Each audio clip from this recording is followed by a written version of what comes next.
විවිධ බාධා ගොඩක් මැද රෙකෝඩ් කරපු නිසා මේ වීඩියෝ එකේ ලයිටිං සහ සවුන්ඩ් එච්චරම හොඳ තත්ත්වෙ නැහැ. ඒ පිළිබඳ සමාව වෙන්න කියලා ඉල්ලා සිටිනවා. හැබැයි වීඩියෝ එකේ වැදගත් තොරතුරු ගොඩක් තියෙන නිසා අවසානයේ වෙනකන් අනිවාර්යයෙන්ම රැඳෙන්න කියලාත් ආරාධනා කරනවා. හායි අයිබෝන් කියලා අදත් තව ආදරෙන් මගේ channel එකට පිළිගන්නවා. ඉතින් අද සිකුරාදා වීඩියෝ එක ඔයගලන් දන්නවා මම අරගෙන එන්නේ මවුරුන් සහ ඒ සඳහා බලාපොරොත්තු තියාගෙන ඉන්න කාන්තාවන් උදෙසා කියලා.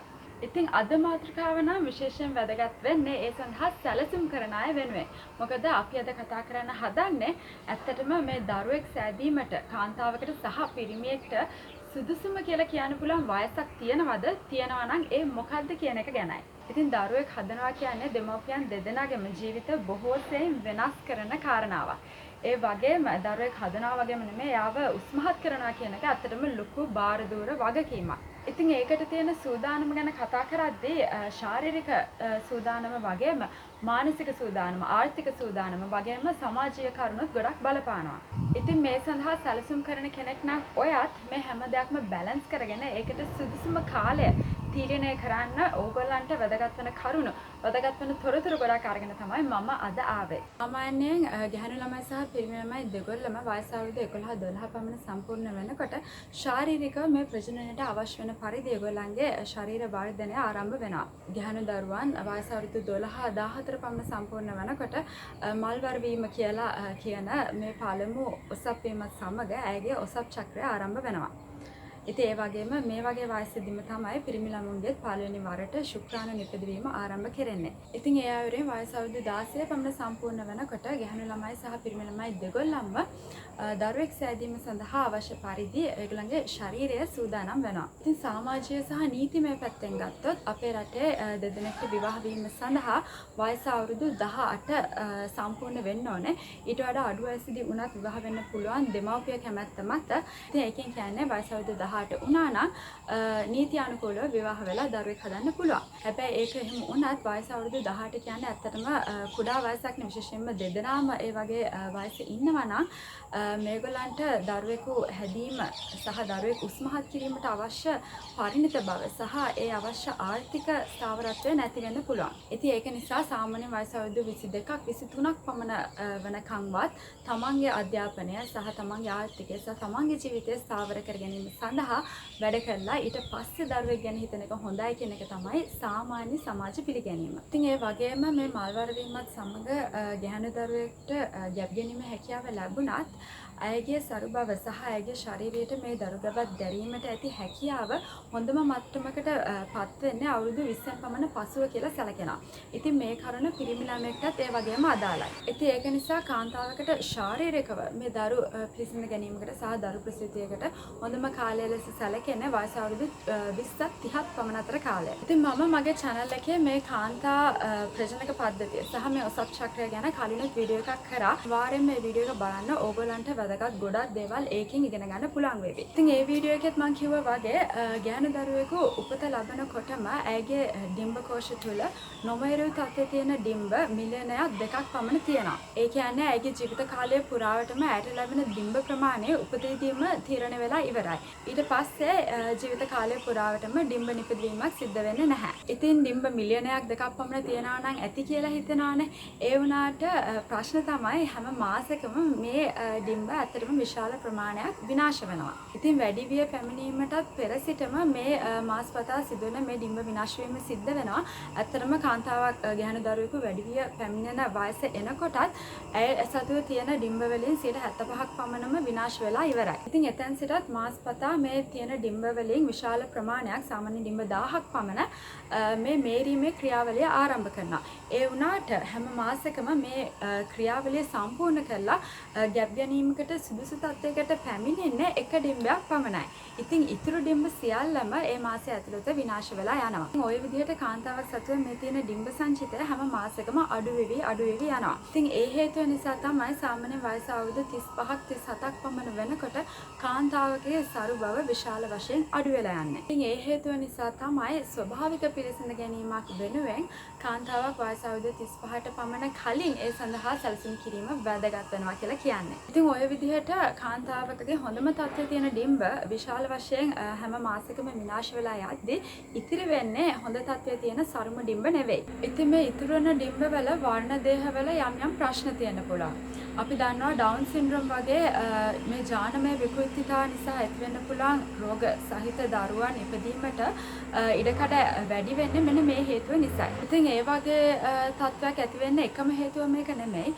පිරිමියාගේ ශුක්‍රාණු වල තියෙන යම් අසාමාන්‍ය තත්ත්වයන් නිසාත් මේ වගේ දේවල් වෙන්න පුළුවන්. ඉතින් හැබැයි සාමාන්‍ය පිළිගැනීම නම් කාන්තාවකගේ වයස වැඩි වෙනවත් සමගම ඒ ඩිම්බවල තියෙන ගුණාත්මක භාවය අඩු වෙනවත් සමගම මේ වගේ තත්ත්වයන් ඇතිවීමට තිබෙන අවදානම වැඩි වෙනවා කියන එකයි. ඒ වගේම වයස වැඩි වෙනවත් සමගම මේ ප්‍රජනක පද්ධතියේ ඇති වෙන්න පුළුවන් වෙනත් රෝග තත්ත්වයන් වලට තියෙන අවදානමත් වැඩි වෙනවා. ෆයිබ්‍රොයිඩ්ස්, එන්ඩෝමෙට්‍රියෝසිස් වගේ මේ ප්‍රජනක පද්ධතිය ආශ්‍රිත රෝගවල තියෙන බලපෑමත් වයසත් එක්ක එන්න වැඩි වෙනවා. ඒ වගේම ඉතින් වයස යනවත් එක්ක අපි කවුරුත් එන්න තරුණ වෙන්නේ නැහනේ. අපේ හැමෝගෙම ශරීරය වයසට යනවත් එක්කම ඇති වෙන්න පුළුවන් වෙන රෝග තත්ත්වත් වැඩි වෙනවා. ඉතින් මේ හැම දෙයක් එක්කම ගැබ් ගැනීමට තියෙන අවස්ථාව අඩු වෙනවා වගේම ගැබ් ගැනීමකදී ගර්භණී කාලය තුලදී ඇති වෙන්න පුළුවන් සංකූලතාවත් වැඩි වෙනවා. ඉතින් හැබැයි මේ වෙන රෝග තත්ත්වයන් වල බලපෑම විශාල වශයෙන් සිද්ධ වෙන්නේ වයස අවුරුදු 45 50 වගේ පෙන්නට පස්සේ. ඒ වුණාට ඔයගොල්ලන් සමහර විට අහලා ඇති මේ වයස අවුරුදු 60ක් 70ක් වගේ වෙච්ච කාන්තාවන් දරුවෙක් බිහි කළා කියලා තියෙන ප්‍රවෘත්ති. ගිය අවුරුද්දත් අපිට අහන්න ලැබුණා ඉන්දියාවේ වයස අවුරුදු 74ක කාන්තාවකට නියුන් දරුවන් හම්බෙච්ච ප්‍රවෘත්තියක්. ඉතින් මං හිතන්නේ දැනට ලොව වයස්ගතම අම්මට හිමි වාතාව හිමන ඇයට ඉතින් කොහොමද ඒ වගේ වයසදී ඇයට පුළුවන් වුණේ දරුවන් බිහි කරන්න. ඉතින් මේ දේ සිදු කරලා තියෙන්නේ වෙනත් කාන්තාවකගේ ඩිම්බ පරිත්‍යාගයෙන් IVF තාක්ෂණය හරහා. ඒ කියන්නේ වෙන තරුණ කාන්තාවකගේ ඩිම්බ ඇයගේ ස්වාමියාගේ ශුක්‍රාණු සමග මුසු කළා හදාගත්ත කලලයක් ඇයගේ ගර්භාෂයේ තැන්පත් කිරීමෙන් තමයි මේ දරුවන් හදාගෙන තියෙන්නේ. මේකෙන් පේන්නේ අර කලින් කිව්වා වගේ වයසත් එක්ක ගැබ් ගැනීමට තියෙන ලොකුම බාධාව වෙන්නේ මේ ඩිම්බවල ක්ෂයවීමයි.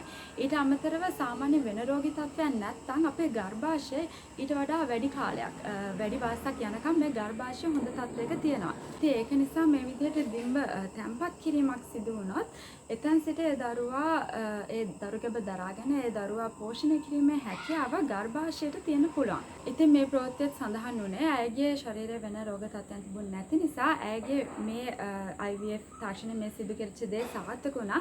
හැබැයි දරු ප්‍රසූතිය සිදු වෙලා තියෙන සාමාන්‍ය දරු ප්‍රසූතියක් නෙමෙයි C-section එකකින් ඒ දරුවන් දෙදෙනාම අරගෙන දරුවනුත් මාවත් හොඳ තත්ත්වෙන් හිටියා කියලා ඒ දවස්වල වාර්තා වුණා. ඉතින් මේ හේතුව නිසාම බටහිර රටවල කාන්තාවන්ට අවස්ථාව සලසා දීලා තියෙනවා කැමතිනම් තමන්ගේ ඩිම්බ පසුකාලීනව ප්‍රයෝජනය ගැනීම සඳහා ගබඩා කරලා තියාගන්න. ඒ කියන්නේ කාන්තාවක් තීරණය කළොත් මොනෑම් හෝ හේතුවක් මත මට දැම්ම දරුවෙක් හදන්න ඕනේ නැහැ, මට දැම්ම දරුවෙක් හදන්න බෑ, හැබැයි මට කවදා හරි මගේම දරුවෙක් හදාගන්න ඕනේ කියලා මේ එග් ෆ්‍රීසිං කියන මේ තාක්ෂණය හරහා ඒගොල්ලන්ට පුළුවන් ඒගොල්ලන්ගේ ඩිම්බ අරගෙන ඒක ෆ්‍රීස් කරලා ඒක ගබඩා කරලා තියාගන්න පස්සේ කාලෙක ප්‍රයෝජනයට ගැනීම සඳහා. ඉතින් මම මේ පිළිබඳ අපේ රටේ VOG ඒ කියන්නේ කාන්තා රෝග විශේෂඥ වෛද්‍යවරයෙක්ගෙන් ඇහුවා අපේ රටේ මේ දේ කිරීමේ හැකියාව තියනවාද කියලා. ඉතින් එතනදී මට දැනගන්න ලැබුණේ අපේ රටේ මේ දේ කිරීමේ හැකියාව සහ ඒ සඳහා අවශ්‍ය තාක්ෂණය තියෙනවා. හැබැයි අපේ රටේ ඒක ඒ වගේ අවස්ථාවන් සඳහා උපයෝගී වෙන්නේ නැහැ දැනට. ඉතින් ඒ වගේම ඔහු සඳහන් කළ දෙයක් තමයි මේ විදිහට ඩිම්බ අරගෙන ඒවා ඒ විදිහට ප්‍රිසර්ව් කරත් ඒ විදිහට ෆ්‍රීස් කරත් පස්සේ කාලේ ඒවා අරගෙන දරුවෙක් හදාගන්න පුළුවන් කියන ඒ සාර්ථකත්වය ඇත්තටම අඩුයි. හැබැයි කෙනෙක්ට පුළුවන්කම තියෙනවා ඩිම්බයක් අරගෙන ශුක්‍රාණුත් සමග මුසු කරලා කලලයක් හදලා ඒ කලලය ෆ්‍රීස් කරලා ඒක ප්‍රිසර්ව් කරලා තියන්න පුළුවන්. ඒ විදිහට පස්සේ කාලෙකදී ඒ කලලය අරගෙන තැම්පත් කරලා දරුවෙක් හදාගන්න උත්සාහ කිරීමේදී ලැබෙන සක්සස් රේට් එක ඒ සාර්ථකත්වය වැඩි ඩිම්බය විතරක් ෆ්‍රීස් කරනවට වඩා. මේ දේ දැනටත් ලංකාවෙත් සිද්ධ වෙනවා. අපි හිතමු යම්කිසි රෝගී තත්ත්වයක් නිසා විශේෂයෙන්ම කැන්සර් වගේ රෝගී තත්ත්වයක් නිසා කාන්තාවකට මේ අවස්ථාවේ ගැබ් ගැනීමට සුදුසුකමක් නැති වුණත් පස්සේ කාලෙදී ඒ සඳහා උත්සාහ කිරීම වෙනුවෙන් ඒගොල්ලන්ට පුළුවන් මේ විදිහට ඩිම්බයකුත් ශුක්‍රාණුකුත් එකතු කරලා කලල සාදලා ඒවා පසු ප්‍රයෝජන ගැනීම සඳහා තැන්පත් කරලා තියන්න. ඉතින් ඊට අමතරව වෙන හේතුන් මත මේ දේ කරන්න පුළුවන්ද කියන එක මම හරියටම දන්නේ නැහැ. හැබැයි ඒ සඳහා අවශ්‍ය තාක්ෂණය තියෙනවා කියන එක තමයි මට කියන්න ඕනේ උනේ. හරි දැන් අපි කතා කරේ කාන්තාවකගේ වයසත් සමග මොකද වෙන්නේ කියලානේ. දැන් බලමු පිරිමියාගේ වයසත් සමග මොකද වෙන්නේ කියලා. ඉතින් කාන්තාවකගේ වගේම වයසත් සමග පිරිමියෙකුගේ සරු භවයේ යම්කිසි අඩුවීමක් සිද්ධ වෙනවා. හැබැයි මේ අඩුවීම කාන්තාවකගේ වගේම ශීඝ්‍රයෙන් සිද්ධ වෙන්නේ නැහැ. ඒක හරිම හිමීට තමයි සිද්ධ වෙන්නේ. ඒ වගේම අපි දන්නවා කාන්තාවක් සාමාන්‍ය වයස අවුරුදු 45 50 55 වගේ වෙනකොට ඇසතු මේ තියෙන ඩිම්බ සංචිතය සම්පූර්ණයෙන්ම ඉවර වෙනවා. ඉතින් මේකට තමයි මෙනෝපෝස් නැත්නම් අර්ථාව භාවය කියලා කියන්නේ. ඉතින් ඒකෙන් පස්සේ ඇත්තටම ස්වභාවිකව කාන්තාවකට ගැබ් ගැනීමක් සිද්ධ වෙන්න විදිහක් නැහැ. හැබැයි පිරිමියන්ගේ එහෙම දෙයක් සිද්ධ වෙන්නේ නැහැ. පිරිමින්ගේ සරුභාවය නැත්තටම නැති වෙනවා කියලා වයසක් නැහැ. ඉතින් මම අර කලින් කියපු කතාවේ ඒ කාන්තාවගේ වයස 74 වෙනකොට ඇයගේ ස්වාමියාගේ වයස අවුරුදු 80යි. ඉතින් එතනදී ඩිම්බ වෙනත් කාන්තාවකකින් ලබා ගත්තත් ඒ ශුක්‍රාණු ලබාගෙන තියෙන්නේ මේ වයස අවුරුදු 80ක් වයසේදී මේ පුද්ගලයාගෙන්මයි. ඉතින් වයස අවුරුදු 80 90 100 වෙනකන් වුණත් පිරිමියන්ගේ ශරීරයේ ශුක්‍රාණු නිපදවීම සිද්ධ වෙනවා. ඉතින් මෙතනදී ලිංගික ආකර්ෂණය තියනවාද ලිංගික සංසර්ගය යෙදෙන්න පුළුවන්ද කියන එක වෙනම කතාවක්. ඒක කෙනාගෙන් කෙනාට වෙනස් වෙන්න පුළුවන්. හැබැයි ඒ කොහොම වුණත් ශුක්‍රාණු නිපදවීම සිද්ධ වෙන නිසා ශුක්‍රාණු අරගෙන කෘත්‍රිමව හෝ කලලයක් සාදා තැන්පත් කිරීමකින් දරුවෙක් හදා ගැනීමේ හැකියාව පවතිනවා. හැබැයි ඒ වුණාට අර වයසත් එක්ක කාන්තාවකගේ ඩිම්බ වල තියෙන ගුණාත්මක භාවය අඩු වෙනවා වගේම වයසත් සමග පිරිමියෙකුගේ ශුක්‍රාණු වල තියෙන ගුණාත්මක භාවයත් අඩු වෙනවා. ඉතින් ওই විදිහට කාන්තාවකට වගේම පිරිමියෙක්ට වුණත් දරුවෙක් ලැබීමට හොඳම කාලය තීරණය කිරීමට විවිධ කරුණු රාශියක් බලපානවා. ඉතින් ඒ වගේම මේ සඳහා ඔයගොල්ලන් සැලසුම් කරනවා නම් ඒ තීරණය ගන්න ඕනේ ඕගොල්ලන්. කාටවත් ඕන විදිහටවත් කවුරුවත් කියන නිසාවත් වෙන කවුරුවත් කරන නිසාවත් මේ සඳහා තීරණය කරන්න එපා. ඉතින් ඔයාලගේ ආර්ථික තත්ත්වය, සෞඛ්‍ය තත්ත්වය, ඕගොල්ලන්ගේ සිතුම් පැතුම්, අනාගත සැලසුම් වගේ හැම දෙයක් ගැනම හිතලා මේ තීරණය ගන්න. ඒ වගේම බොහෝ දෙනාගේ වැරදි වැටහීමක් තියෙනවා මේ දරුවෙක් ලැබෙනවත් එක්ක තමන්ගේ ජීවිතේ තනිකර විනාශ වෙනවා කියලා. තමන්ගේ රූපය විනාශ වෙනවා. එතනින් එහාට තමන්ගේ රැකියාව, වෘත්තිය විනාශ වෙනවා. මේ බොහෝ දේවල් අතරම කඩා වැටීමට ලක් වෙනවා කියලා. ඒ හේතුව, ඒ වැරදි වැටහීම සහ ඒ බය නිසාම බොහෝ කාන්තාවන් විශේෂයෙන්ම දරුවෙක් සෑදීම ගොඩාක් දුරට කල් දානවා. ඉතින් ඊට පස්සේ වයස යාමත් සමග දරුවෙක් හදා ගැනීමට අපහසුතාව ඇති වෙලා ඒ වෙනුවෙන් ලත වෙනවා. ඉතින් එහෙම අනිසි බයක් ඇති කරගන්න කිසිම හේතුවක් නැහැ. දරුවෙක් ලැබුණා කියලා ඔයගලගේ ජීවිතේ ඒ විදිහට විනාශ වෙන්නේ නැහැ. මේ ගැන තමයි මම ගිය සතියේ වීඩියෝ එකේ කතා කරේ. ඉතින් ඒක බැලුවේ නැත්නම් අනිවාර්යයෙන්ම ඒක බලන්න. ඔයගලන්ට ඒ දැනුමත් ඒ දේත් බොහෝ සෙයින් උපයෝගී වෙයි කියලා මම හිතනවා. ඉතින් මේ විදිහට ඔයගලගේ ජීවිතය ගැන හිතන්න, ඔයගලගේ ජීවිතයට මේ වැදගත් තීරණය ගන්න අවශ්‍ය ගොඩක් දේවල් මේ වීඩියෝ එකෙන් දැනගන්න ලැබුණා කියලා මම විශ්වාස කරනවා. එහෙමනම් අනිවාර්යයෙන්ම වීඩියෝ එකට ලයික් එකක් ලබා දෙන්න. ඒ වගේම ඉදිරියේදීත් මේ වගේ වැදගත් වීඩියෝස් එක එකතු වෙන්න සබ්ස්ක්‍රයිබ් කරලා නැත්නම් අනිවාර්යයෙන්ම සබ්ස්ක්‍රයිබ් කරන්න. එහෙමනම් අපි තවත් දවසක හමු වෙමු වැදගත් වීඩියෝ එකකින්. එතකන් සතුටින් ඉන්න. බයි.